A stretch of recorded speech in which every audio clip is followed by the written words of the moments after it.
तो चलिए देखिए, अब हम आज की क्लास शुरू कर रहे हैं। आपको ध्यान होगा कि कल हम लोगों ने रसायन विज्ञान में चैप्टर सेकंड को पढ़ा था, जिसका नाम है विलयन। मैंने आपको कल ही बता दिया था कि मैं चैप्टर फर्स्ट क्यों नहीं आपको शुरू में बता रहा हूँ, क्योंकि अभी वो सिलेबस में है या नहीं, इसको लेके हमको थोड़ा कन्फ्यूजन है। तो जब मैं पूरी तरह से क्लियर हो जाऊँगा तो उसको शुरू करूँगा। और इस चैप्टर में हम लोगों ने विलयन का इंट्रोडक्शन पढ़ लिया था। तो चलिए अब आज की क्लास हम शुरू करते हैं। आज हम लोग रसायन विज्ञान का सेकंड लेसन पढ़ेंगे, जिसका नाम है विलयन। कल हमने इस चैप्टर को शुरू किया था और कल हमने इसके इंट्रोडक्शन को पढ़ा था। यदि हिंदी में हम कहें तो इसको कहेंगे परिचय, जहाँ से क्वेश्चन हमारे एग्जाम में नहीं आते हैं, लेकिन फिर भी ये बेस होता है आपके पूरे चैप्टर का। तो जो लोग भी पिछली वीडियो नहीं देखे हैं, उनसे मैं ये कहूँगा कि आप पहले पिछली वीडियो देखें, ताकि आपकी पूरा जो चैप्टर है उसका एक न्यू तैयार हो जाए और ये पूरा चैप्टर आपको उससे समझ में आना शुरू हो जाएगा। आज हम लोग पिछले टॉपिक को नहीं बल्कि आगे की बात करेंगे। तो आज हम लोग पढ़ेंगे विलयन की सांद्रता।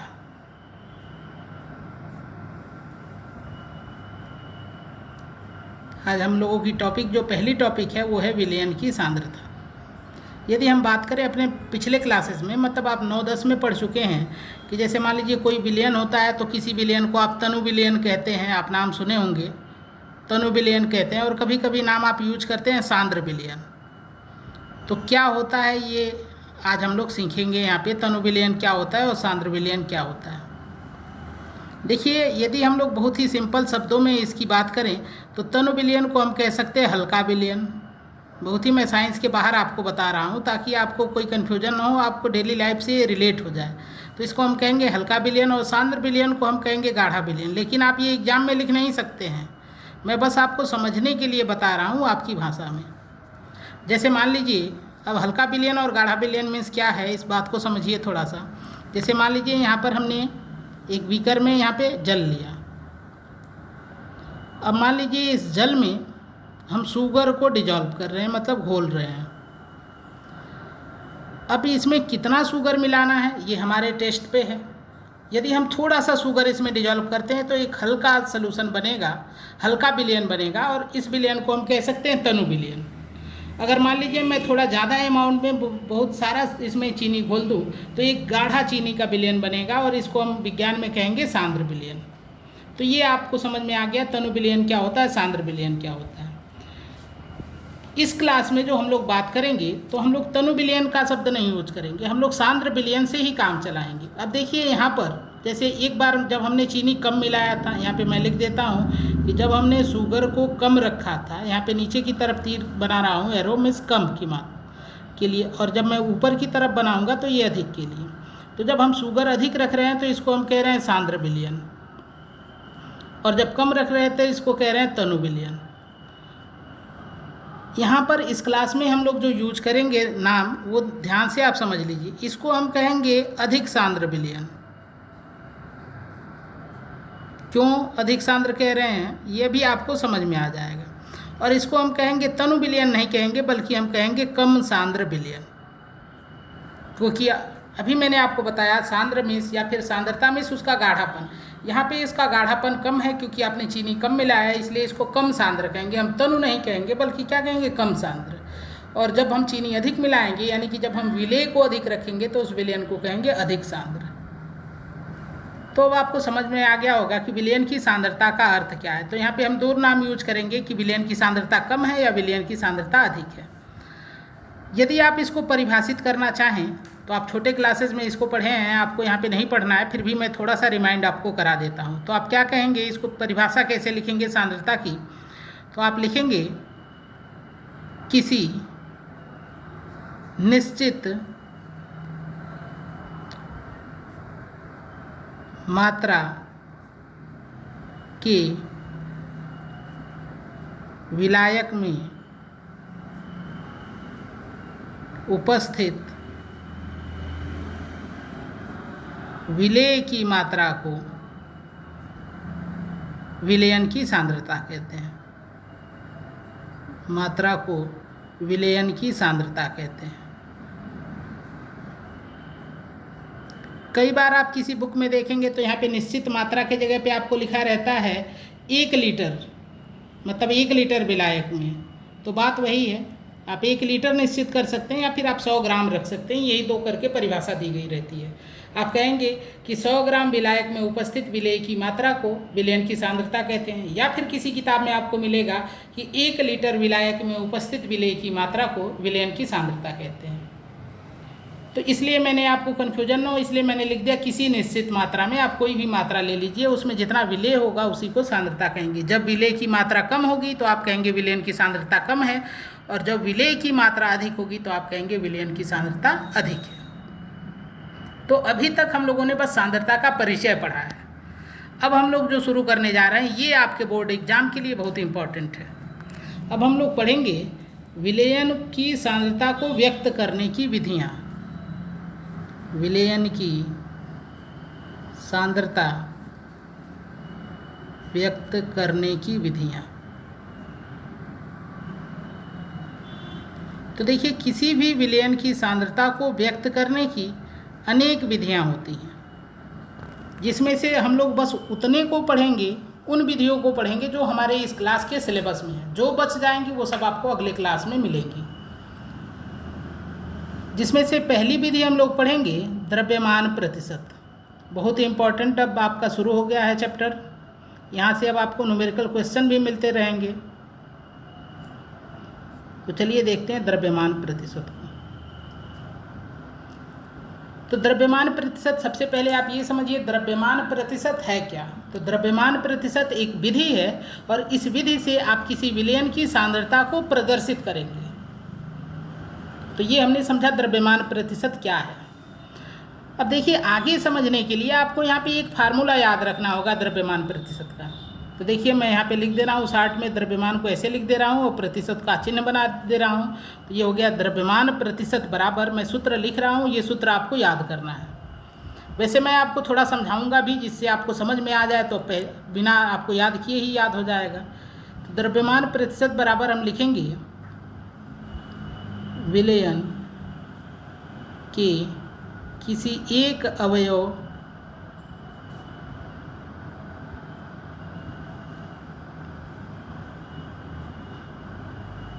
का द्रव्यमान, यहाँ पे हम रखेंगे ग्राम में, और बटे विलयन का द्रव्यमान ग्राम में रखेंगे, और इनटू यहाँ पे करेंगे 100। तो ये सूत्र है द्रव्यमान प्रतिशत का, इसको आपको ध्यान रखना है। अब देखिए, जिसका मैथ का बेसिक्स थोड़ा सा अच्छा होगा उसके लिए मैं ये सूत्र समझा दे रहा हूँ, उसको ऐसे ही समझ में आ जाएगा, याद करने की ज़रूरत ही नहीं पड़ेगी।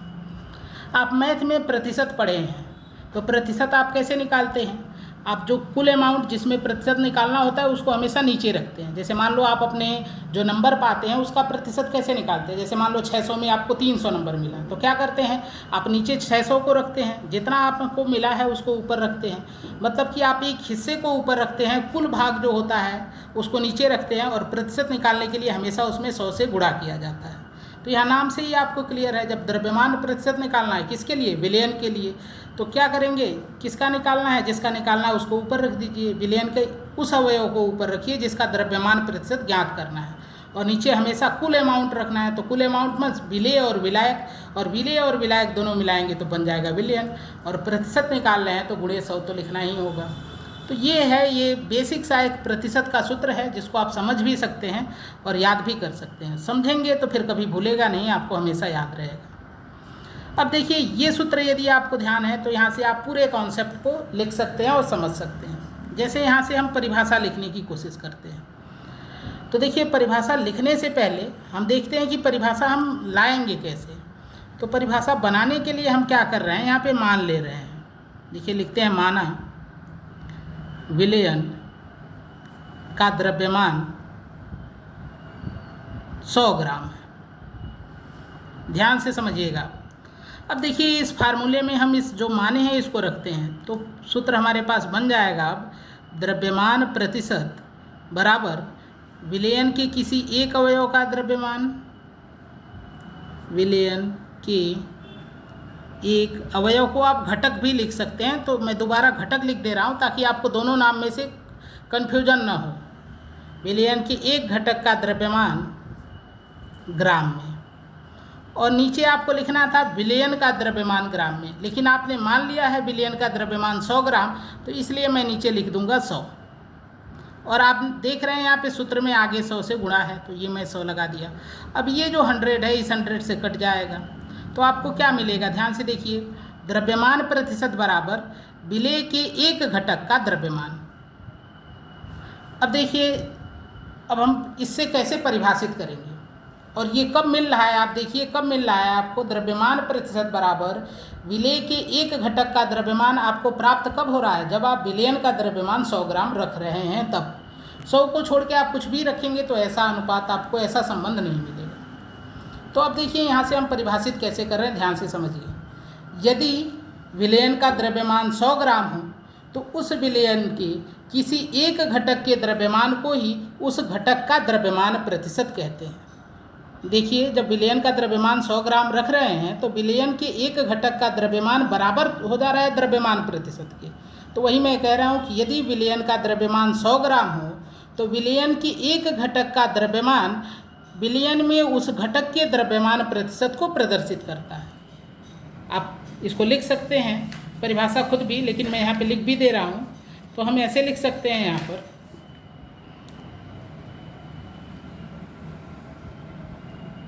विलयन के 100 ग्राम में उपस्थित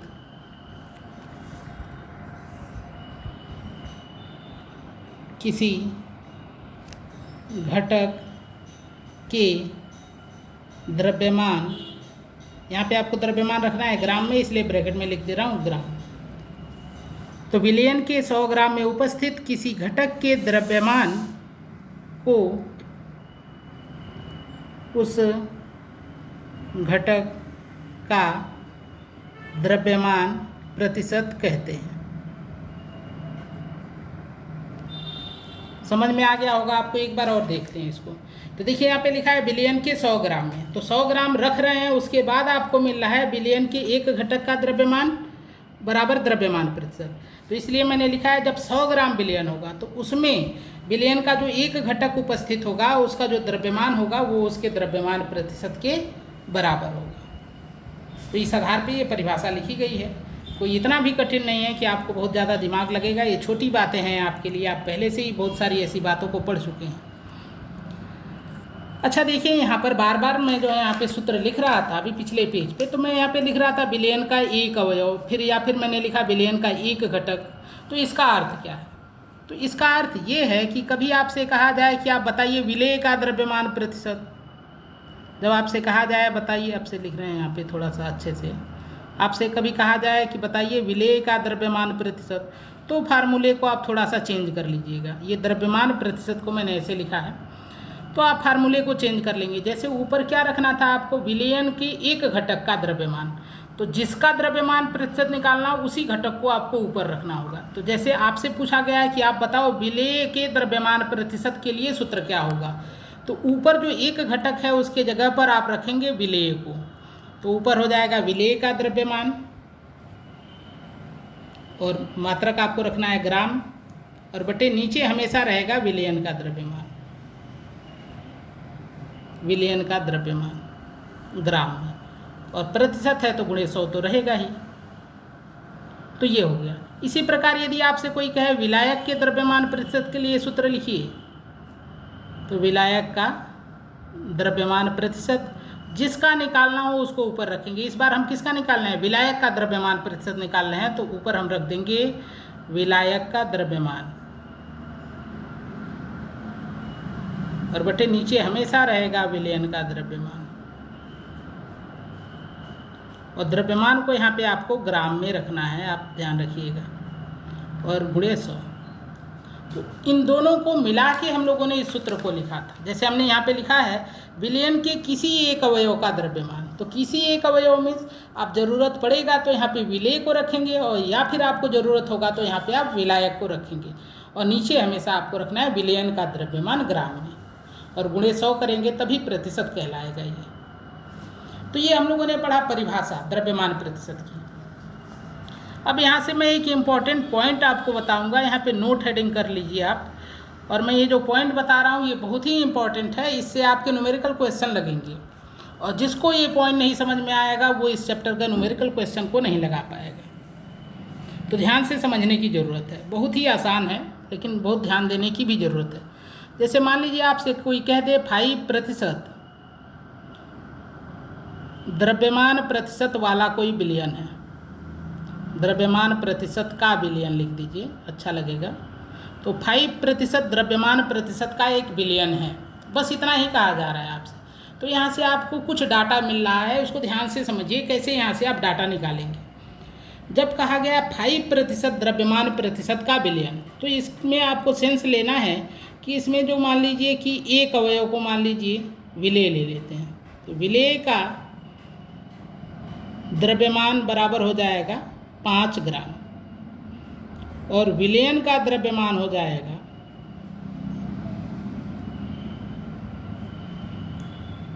100 ग्राम। अब आप कहेंगे कैसे? तो देखिए आपको कहा गया है 5% द्रव्यमान प्रतिशत का विलयन है, मतलब यह एक ऐसा विलयन है जिसका द्रव्यमान प्रतिशत 5 है। अब सूत्र लिखिए द्रव्यमान प्रतिशत का, तो आप जानते हैं कि द्रव्यमान प्रतिशत बराबर एक अवयव का द्रव्यमान, मैं शार्ट में लिख रहा हूँ, आप लिखिएगा विलयन के एक घटक का द्रव्यमान, एक घटक का द्रव्यमान ग्राम में, और बटे आप लिखते हैं विलयन का द्रव्यमान।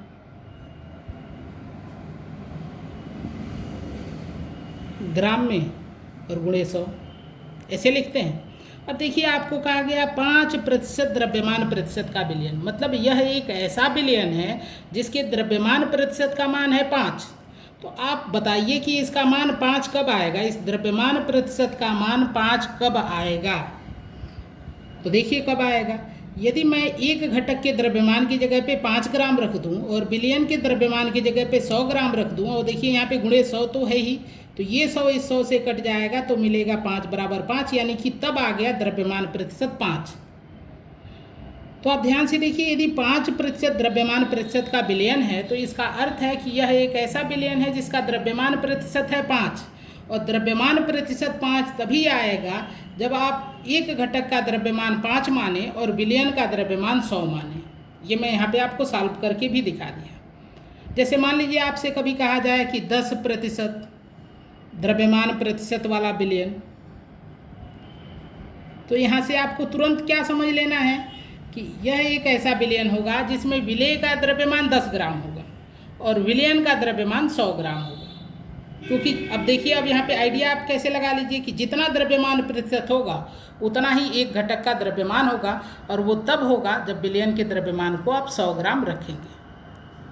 तो उम्मीद है कि आपको समझ में आया होगा, इतना भी ज़्यादा कन्फ्यूजिंग नहीं है। लेकिन फिर भी यदि आपको कन्फ्यूजन होता है तो आप इसको कमेंट बॉक्स में लिखिएगा, मैं इस नोट को आपको अब से समझा दूंगा। अभी मैं आगे चल रहा हूँ। अब देखिए यहाँ पे हम एक बहुत ही इम्पॉर्टेंट पॉइंट को आपको बता रहे हैं, इसको ध्यान रखिएगा। तो हम द्रव्यमान प्रतिशत की बात कर रहे थे। द्रव्यमान प्रतिशत को हम प्रदर्शित करते हैं W/W से। यहाँ पे W मीन्स है वेट, और आप जानते हैं द्रव्यमान को वेट भी कहते हैं। वैसे तो फिजिक्स में जब हम बात करेंगे वेट और मास की तो वो थोड़ा वहाँ पे अंतर होता है वेट और मास में, लेकिन केमिस्ट्री में हम एक जैसा लेके चलेंगे कि वेट को हम मास भी कहेंगे और मास को हम वेट भी कहेंगे। तो देखिए यहाँ पर हम द्रव्यमान प्रतिशत को प्रदर्शित करेंगे W/W से। अब कहेंगे ऐसा क्यों? तो यहाँ पे देखिए सूत्र है ऐसा। देखिए आप क्या सूत्र लिखे हैं कि विलयन के किसी एक अवयव का द्रव्यमान ग्राम में और बटे विलयन का द्रव्यमान ग्राम में। तो हमने कहा कि आप द्रव्यमान को वेट कह सकते हैं, तो यहाँ पे हम इसके लिए सिंबल लिखेंगे तो W लिखेंगे वेट के लिए, और विलयन के द्रव्यमान के लिए भी सिंबल W लिखेंगे। इसलिए द्रव्यमान प्रतिशत को हम W/W से प्रदर्शित करते हैं। तो ध्यान रखिएगा, कई बार क्वेश्चन में आपको ऐसे दिया रहता है, लिखा रहेगा 5% W/W सोल्यूशन, 5% W/W विलयन। तो आपको इस W/W से समझ लेना है कि ये द्रव्यमान प्रतिशत की बात की जा रही है। तो ये हमने पढ़ा द्रव्यमान प्रतिशत को। तो जो द्रव्यमान प्रतिशत है ये क्या है, तो मैंने आपको बताया विलयन की सांद्रता व्यक्त करने की एक विधि। लेकिन उसके थोड़ा पहले मैंने आपको बताया है कि विलयन की सांद्रता को व्यक्त करने की कई विधियां होती हैं। तो अब हम दूसरी विधि को पढ़ेंगे, और अब हम पढ़ेंगे इसी से मिलता जुलता आयतन प्रतिशत। तो सबसे पहला क्वेश्चन जो आपको समझ लेना है कि आयतन प्रतिशत क्या है। तो आयतन प्रतिशत एक तरीका है या एक विधि है, और इस विधि से आप किसी विलयन की सांद्रता को प्रदर्शित कर सकते हैं। अब फिर सर इसको हम समझेंगे कैसे, तो ठीक वही काम करना है जो आप द्रव्यमान प्रतिशत के लिए किए थे। एक इसका सूत्र है जिसको आपको समझना है या फिर याद करना है। मेरे हिसाब से समझना ज़्यादा अच्छा है। तो देखिए मैं सूत्र यहाँ पे लिख रहा हूँ। तो सूत्र जैसा द्रव्यमान प्रतिशत का था ठीक वैसा ही है। जिसको वो समझ में आ गया होगा उसको इस टॉपिक में कोई कन्फ्यूजन नहीं होगा। तो आयतन प्रतिशत, तो आयतन प्रतिशत में हम क्या लिखेंगे, विलयन के एक घटक का आयतन। जैसे पिछली बार आप द्रव्यमान रख रहे थे, इस बार आप आयतन रख लीजिए, बस बात इतना ही अंतर है। और नीचे आप रख लीजिए विलयन का आयतन। और आयतन को ज़्यादातर क्वेश्चन में हम मिलीलीटर में रखेंगे, तो इसलिए मैं ब्रैकेट में मिलीलीटर भी लिख दे रहा हूँ। और प्रतिशत है तो गुणे 100 लिखेंगे ही, जैसे द्रव्यमान प्रतिशत के लिए आपने पढ़ा। तो ये हो गया आयतन प्रतिशत का सूत्र। ठीक ऐसा ही है जैसा द्रव्यमान प्रतिशत का था। जब द्रव्यमान की बात कर रहे थे तो हम नीचे ऊपर लिख रहे थे विलयन के एक घटक का द्रव्यमान। इस बार हम आयतन की बात कर रहे हैं तो आयतन लिखे हैं ऊपर भी, आयतन नीचे भी। अब यहाँ से आपको कैसे इसका डेफिनेशन लिखना है, जैसा आपने द्रव्यमान प्रतिशत में लिखा ना, ठीक ऐसे ही लिखना है। और ये आपका है होमवर्क कि आप इस सूत्र को मैंने बता दिया है, इससे आप इसकी परिभाषा लिखेंगे। और इस परिभाषा के बाद जैसे मैंने नोट्स बताया था, आपको नोट बताया था द्रव्यमान प्रतिशत के लिए, ऐसे ही आयतन प्रतिशत का भी लिखेंगे। और लिख के उसको आप जो भी आपका व्हाट्सएप ग्रुप है वहाँ पे होमवर्क की तरह अपलोड करेंगे, वो चेक किया जाएगा। ठीक है, तो ये है आपका आज का क्लास। अब हम लोग आगे बढ़ते हैं। जब एक दो और विधि हम लोग पढ़ लेंगे तो न्यूमेरिकल क्वेश्चन लगाने में थोड़ा ज़्यादा अच्छा लगेगा। तो आज की क्लास में बस इतना ही। धन्यवाद।